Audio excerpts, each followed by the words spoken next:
Setelah gagal pada tender yang pertama, Stadion Matuanging Kota Makassar kini ditender ulang. Hingga Kamis sore sebanyak 57 peserta lelang sudah mendaftar.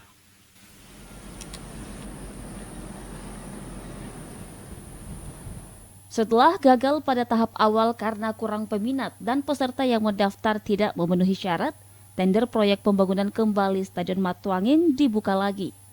Biro Pengadaan Barang dan Jasa Sulawesi Selatan telah menayangkan pengumuman lelang tender tahap 2 proyek pembangunan sarana dan prasarana olahraga Matuanging senilai 66,2 miliar rupiah. Anggaran tersebut hanya untuk pembangunan lapangan dan lintasan atlet.